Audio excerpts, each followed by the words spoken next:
Last part of the syllabus अपने sequence में chapter 4 बचा है अभी। चलो पहले मार्केट्स बोले तो क्या वो समझ लेते हैं। मार्केट्स मतलब क्या भाई?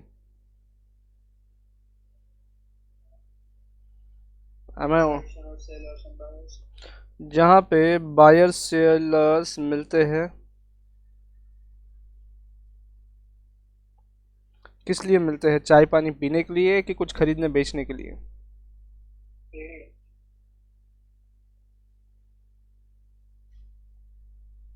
कुछ परचेस सेल करने के लिए, बरोबर।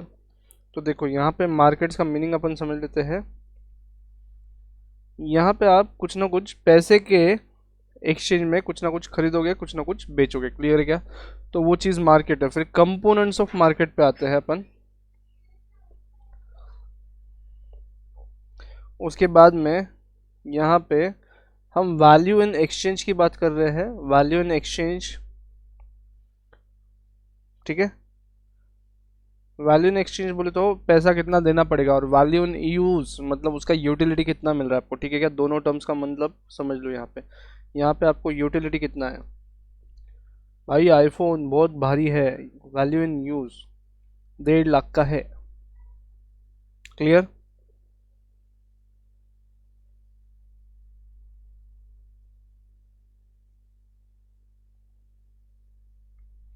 अब एलिमेंट्स ऑफ मार्केट, ये वाला पार्ट देखो। कौन कौन है यहाँ पे? बायर्स सेलर्स, प्रोडक्ट और सर्विस कुछ ना कुछ खरीदी बिक्री करने को आए हैं। उसके बाद में बार्गेनिंग फॉर अ प्राइस, मतलब बायर बार्गेन करेगा, भाई इतने में नहीं इतने में। सेलर बार्गेन करेगा, नहीं इतने में नहीं पुरता, इतने में। उसके बाद knowledge about the market condition, आप जिस जगह पे ये व्यवहार कर रहे हो, जिस मार्केट कंडीशन में आप बैठे हो, उसका नॉलेज आपको पूरा पूरा है। उसके बाद में one price for a product और service at a given time, आज इतने में है, कल का पता नहीं, कल प्राइस चेंज हो जाएगा। क्लियर है क्या? ये बात समझा क्या सबको?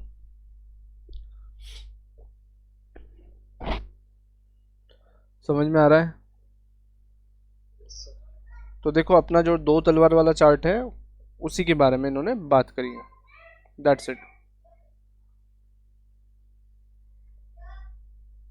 ये इक्विलिब्रियम पॉइंट है। अब ये इक्विलिब्रियम पॉइंट अपने अलग अलग जगह पे पढ़ा है। देखो इक्विलिब्रियम जो बायर है उसके हिसाब से इक्विलिब्रियम मतलब क्या? क्लियर है? और सेलर के हिसाब से अलग बात, जहां पे प्रॉफिट मैक्सिमाइज हो रहा है। क्लियर? चलो एक क्वेश्चन यहाँ पे आता है एमसीक्यू, एलिमेंट्स ऑफ मार्केट्स क्या क्या है वो यहाँ पे हो गया। उसके बाद में क्लासिफिकेशन ऑफ मार्केट कर लेते हैं। क्लासिफिकेशन कितने टाइप से किया गया है देखो। जियोग्राफिकली, ये आपने बीसीके के चैप्टर 1 के लिए भी पढ़ लेते हैं। बीसीके के चैप्टर 1 के लिए जियोग्राफिकली लोकल, देखो यहाँ पे क्या क्या दिया है। Local markets, regional markets. Aurangabad के, औरंगाबाद में अगर मार्केट है तो लोकल मार्केट, औरंगाबाद के नियर बाय का मार्केट है तो रीजनल मार्केट, और नेशनल मार्केट मतलब इंडिया में का कोई एक प्लेस, या इंडिया में के बाकी की चीज़ें। क्लियर है क्या? ये रहा नेशनल एंड इंटरनेशनल, इंडिया के बाहर का। Is that okay? ये वाला पार्ट क्लियर एवरीबडी? उसके बाद ये वाला एमसीक्यू के लिए है, मार्क कर लो इसको एमसीक्यू के लिए, ये मार्क करके रखा होगा। Very short term long period, sorry very short period long period, very long period. अब यहाँ पे जो वर्ड्स यूज किए हैं उनको नोट करना है। वेरी लॉन्ग पीरियड में क्या यूज किया है? Secular period. और उसमें एग्जांपल्स क्या दिए? Size of population, capital supply, supply of raw material, etc. ठीक है?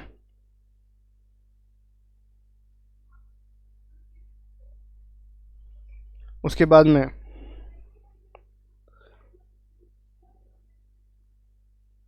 वेरी शॉर्ट पीरियड या फिर मार्केट पीरियड, अंडरलाइन करना है इसको। वेरी शॉर्ट पीरियड को मार्केट पीरियड बोलते हैं। मार्केट पीरियड मतलब सब्जी मंडी नहीं क्या, एक दिन का भरता है, सोमवार सा बाजार, शाहनूर वाली दरगाह, बराबर है क्या एवरीबडी? क्लियर है क्या? तो इसको मार्केट पीरियड बोलेंगे। ये जो वर्ड्स आए हैं ये साथ साथ कर लो। ये छोटे छोटे एमसीक्यूज आपको आएंगे कि भाई वेरी शॉर्ट पीरियड बोले तो क्या, तो market period. Very long period बोले तो क्या, तो सेक्युलर पीरियड। मार्केट पीरियड के एग्जांपल्स क्या क्या है? ये रहे एग्जांपल्स। जिनका शेल्फ लाइफ एक दिन का है वो मार्केट पीरियड के एग्जांपल्स है। जिनका लाइफ एक दिन का है, जिनका शेल्फ लाइफ मतलब एक दिन से ज़्यादा तुम उसको स्टोर नहीं कर सकते, ऐसी चीज़ है। क्लियर क्या? चलो आगे नेक्स्ट। ये इंपॉर्टेंट, ये अपन ने पढ़ा है क्या? स्पॉट या कैश मार्केट मतलब तुरंत डिलीवरी लेना है, तुरंत डिलीवरी लेना है, उसको बोलेंगे स्पॉट मार्केट या तो कैश मार्केट। क्लियर है क्या? देखो, goods are exchange for money payable. Money payable मतलब उधारी पे भी ले सकते हो, लेकिन गुड्स आर तुरंत exchangeable, goods are exchangeable and money payable either immediately और within a short period of time. आज गुड्स लेके चले जाओ, पैसा आज दो या हफ्ते भर बाद दो, still that will be spot market. Clear? Next, future और फॉरवर्ड मार्केट। फ्यूचर और फॉरवर्ड मार्केट अपन ने ऑप्शंस वगैरह परचेस किए थे तो वो फ्यूचर फॉरवर्ड मार्केट में आता है। तो यहाँ पे देखो क्या होता है। मान लो घर पे शादी है तो आपने क्या महीने भर बाद का एक कार्यालय बुक करके आते हो, तो that is a forward contract. Clear है क्या? कि भाई इस डेट पे हमको आपका ये कार्यालय लगने वाला है, उसका एडवांस आज ले लो। 2 महीने बाद हमारे यहाँ पे शादी ब्याह का कार्यक्रम है, वो 2 महीने के बाद के डेट पे हम यूज़ करने वाले हैं फॉरवर्ड कॉन्ट्रैक्ट। क्लियर? चले आगे। फिर थक गया वरद? चलिए ग्रेट। अब देखो, रेगुलेटेड मार्केट मतलब जिसका कोई ना कोई रेगुलेशन कर रहा है, मतलब जिसकी तरफ कोई ना कोई ध्यान दे रहा है, वो वाला मार्केट। और अनरेगुलेटेड बोले तो इसका कोई कोई रेगुलेशन नहीं कर रहा है, जैसा हथगाड़ी वाले वगैरह वगैरह ऐसा बोला है इसमें। और यहाँ पे रेगुलेटेड में स्टॉक एक्सचेंज, तो ये बीसीके में है। फिर से आगे बढ़ते हैं। Wholesale market, retail market, homework, इसमें B2B B2C सब चीज़ें आई हैं। अब आते हैं इम्पोर्टेंट पार्ट पे, टाइप्स ऑफ कंपटीशन पे। क्लियर है क्या?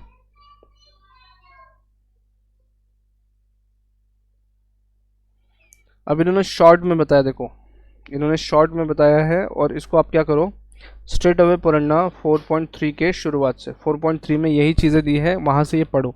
4.3 में ये डिटेल में दिया है। क्लियर है? तो यहाँ पे शॉर्ट शॉर्ट में पढ़ लेते हैं। देखो, परफेक्ट कंपटीशन बोले तो many sellers selling identical product, substitute से इनके मेनी बायर्स भी है। उसके बाद में मोनोपोलिस्टिक कंपटीशन बोले तो बाद में देखते हैं। मोनोपोली बोले तो अकेला सेलर है, अकेला। मोनो मतलब सिंगल। चार्ट है कि आपके पास आपका बना हुआ?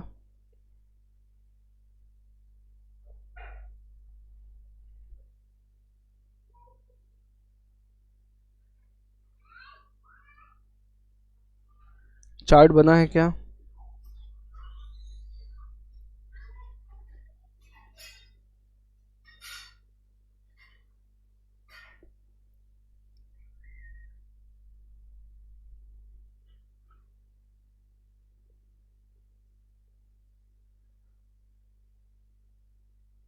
एंड लास्टली क्या आएगा?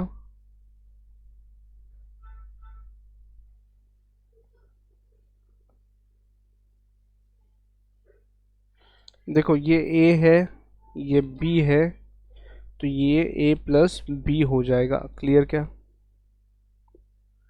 आ रहा है के बाद ध्यान में? और ये दोनों इम्परफेक्ट कंपटीशन है।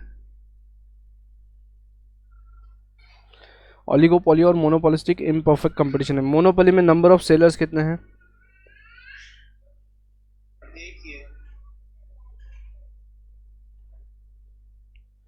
यहाँ पे मेनी, यहाँ पे मेनी, यहाँ पे मोर देन वन। बराबर? क्लियर है क्या? नेक्स्ट, बायर्स कितने हैं?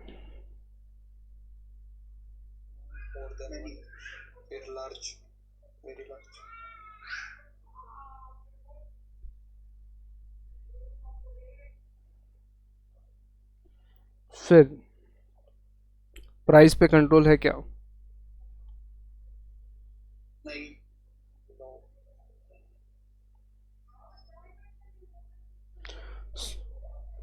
ये प्राइस मेकर्स है। ये प्राइस, ये टेकर्स है, बाकी फिर प्राइस मेकर्स है।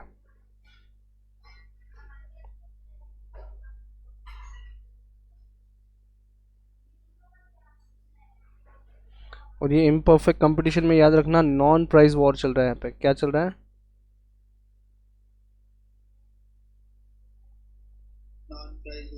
ठीक है। उसके बाद में इलास्टिसिटी कैसा है देखो,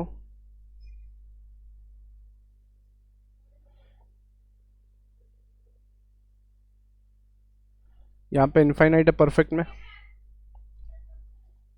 क्लियर। और बाकी जगह पे अपन चेक करते हैं और क्या है इसमें कवर करने जैसा।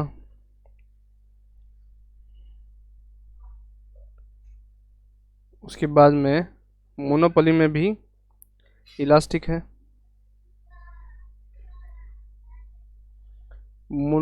मोनोपोली में इन इलास्टिक है, इधर इलास्टिक है। ये चार्ट है कि आप लोगों के पास, देख लो एक बारी।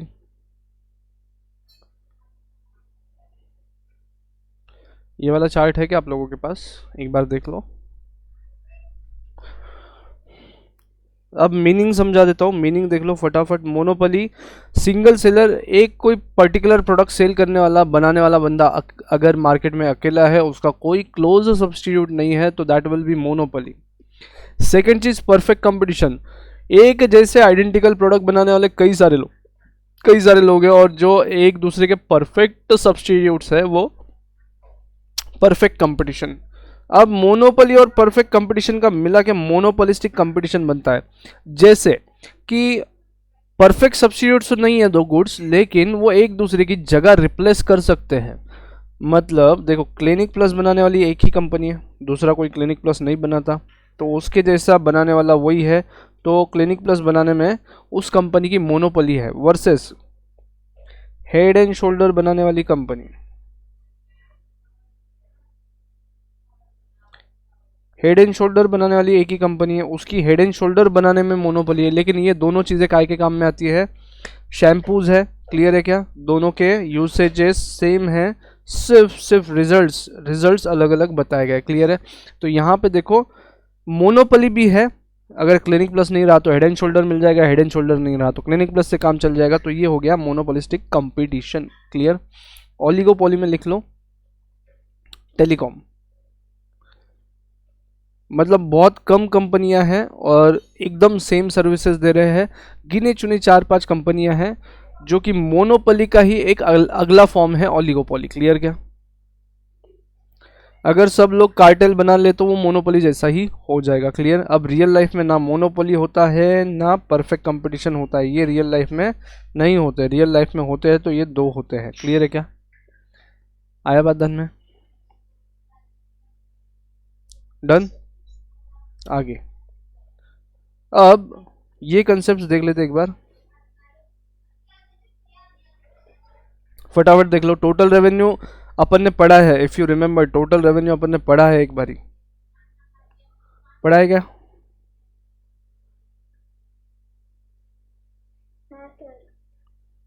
प्राइस इनटू क्वांटिटी होता है क्या? और आपको अगर क्वांटिटी बढ़ाना है तो क्या करना पड़ेगा? प्राइस कम करना पड़ेगा। तो मतलब एमआर पे क्या फर्क गिरेगा उसका? एमआर विल बी,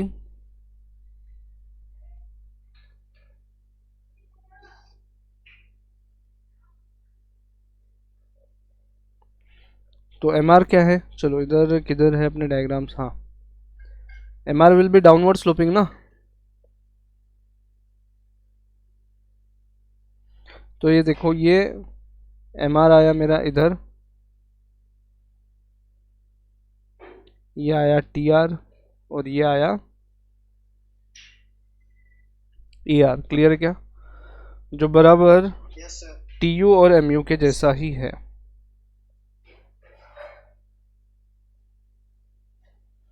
अब देखो, आपके लिए एक बात बता दूं, ये शॉर्ट रन का प्रोडक्शन फंक्शन ठीक है, ये निकाल लेना बाद में आप।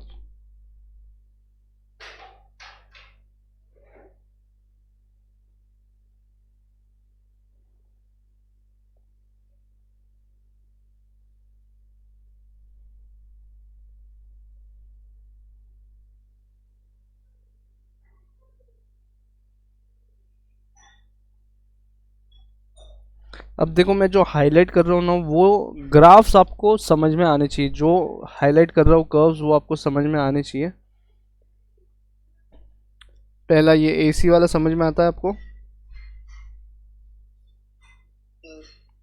एमसी वाला, उसके बाद में एआर वाला,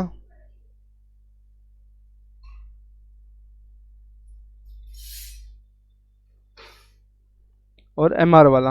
ये ग्राफ्स आपको समझ में आने चाहिए। क्लियर है क्या? क्लियर? Yes sir. अब देखो क्यू समझ में आनी चाहिए, वो भी लिख देता हूँ। चलो, इलास्टिसिटी का यूज़ कहाँ करना है और एमआर और एसी का यूज़ कहाँ करना है? एमआर बोले तो क्या? Marginal revenue. Additional unit sale करने से मिला हुआ रेवेन्यू। रेवेन्यू।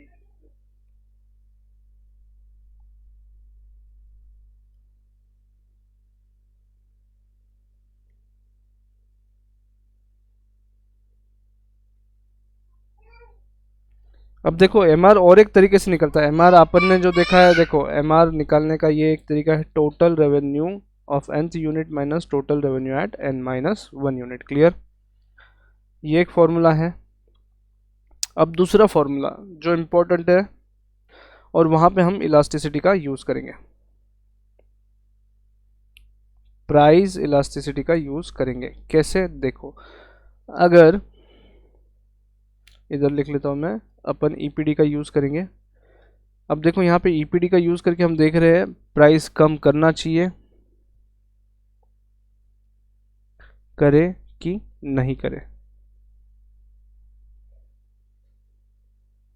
क्लियर? अब देखो इलास्टिसिटी अगर, तो एम आर आएगा आपका 0। Elasticity of demand is greater than 1, तो एम आर पॉजिटिव रहेगा। देखो ये रीडिंग्स दिख रहे हैं क्या आपको?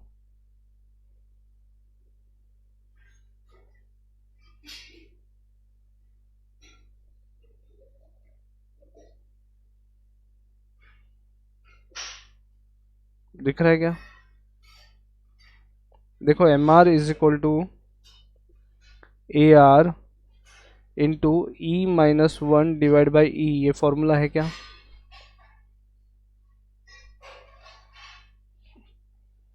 आपके पास ये फॉर्मूला है क्या? देखो,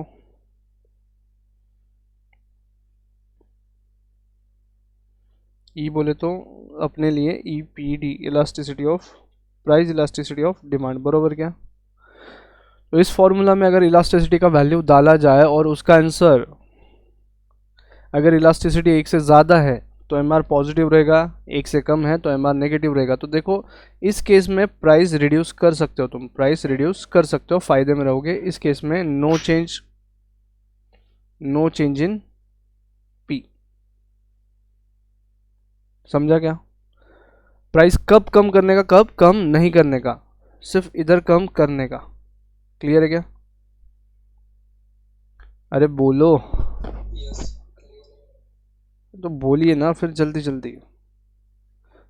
कम लोग हो गए एकदम से, 15-20 थे, अभी 6-7 लोग हैं। चलो डजेंट मैटर्स, आज लेक्चर शेयर ही नहीं करता। अब जितने लोग अटेंड कर रहे हैं बेनिफिट ले लीजिए। चलिए, ऑल राइट। तो देखो M R is equal to, M R अगर निकालना है पॉजिटिव है नेगेटिव है, तो ये वाला फॉर्मूला आपके पास अवेलेबल है, इसको याद रखें। 1 मार्क का एमसीक्यू आ सकता है और काफ़ी आसान है, फॉर्मूला आसान है और आंसर भी आसान है। एम आर अगर नेगेटिव आने वाला है तो प्राइस चेंज मत करो, एम आर अगर 0 आने वाला है तो चेंज करना है तो करो, नहीं तो मत करो। एम आर अगर पॉजिटिव आने वाला है तो प्राइस बिल्कुल चेंज करो। जब तक एम आर पॉजिटिव है तब तक प्राइस कम कर सकते हैं।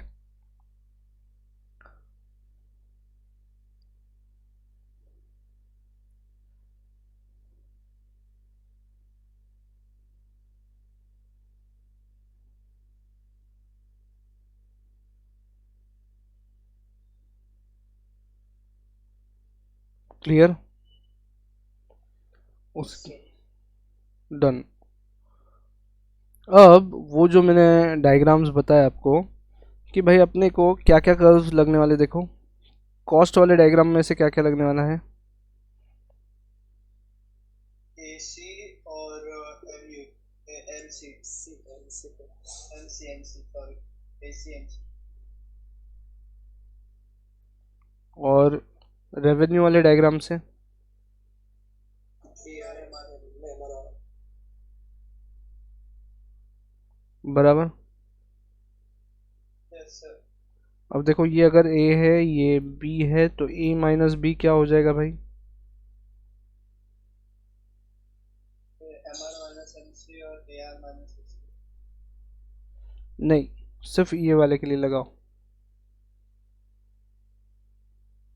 AR minus MC. हम्म,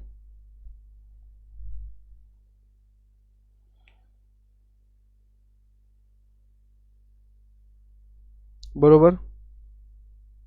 Yes, sir. अब Yes, sir. अब देखो तीन टाइप के प्रॉफिट है आपके पास, आपको कर्व कौन से कंपेयर करना है वो बता दो। देखो हम जो भी फॉर्मूलाज मतलब जो भी डायग्राम्स बनाएंगे वो इसी पैटर्न में बना रहे हैं।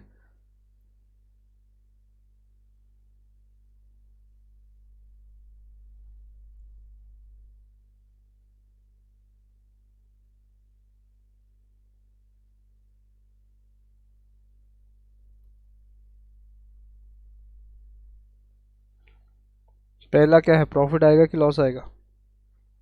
Loss. दूसरा Normal profits. Normal profit.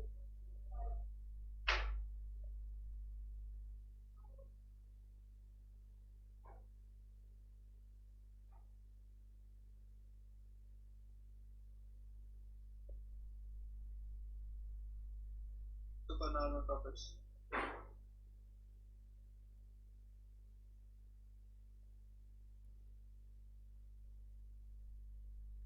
Clear, ये आएगा। ये तीन फॉर्मूला याद रखिए, कोई भी डायग्राम आपको जब दिया जाएगा कंपेयर करने के लिए या लैंग्वेज जो भी दिया जाएगा, ये याद रखिए ये सीक्वेंस आपको पढ़ते आना चाहिए, बस ये चीज़ पढ़ते आना चाहिए। और ये किस पॉइंट पे जहाँ पे M C has become equal to M R, इसके इंटरसेक्शन से एक लाइन एक्स एक्सिस से ऊपर की तरफ ड्रॉ करी जाए, वहाँ पे ये सब चीज़ें देखनी है आपको। तो एक डायग्राम में रफ में ड्रॉ कर देता हूँ आपको, देखते ध्यान में आता है क्या? कौन सा कर्व है ये? CC. यार यहाँ पे बताओ क्या होगा, प्रॉफिट की लॉस? Loss होगा sir. एग्जैक्टली लॉस आएगा। AR यहाँ पे है, Super normal profit. रुक जाओ, MR यहाँ पे है, MC यहाँ पे है, बताओ क्या होगा? Super normal profits. Super normal. Very nice. ये वाला जो पोर्शन है ये आपका रेक्टेंगल के अंदर प्रॉफिट्स होगा. प्रॉफिट्स होंगे वहाँ पे. ये जो पार्ट है इधर प्रॉफिट्स आएगा। क्लियर है? Super normal profits. Yes, sir. तो ये डायग्राम्स आप लोगों को पढ़ते आ रहे हैं अभी। Yes, sir. तो we shall not focus on this. ये डायग्राम्स पढ़ते आ रहे हैं क्या? ये वाला जो पर्टिकुलर डायग्राम है ये काय में रहेगा?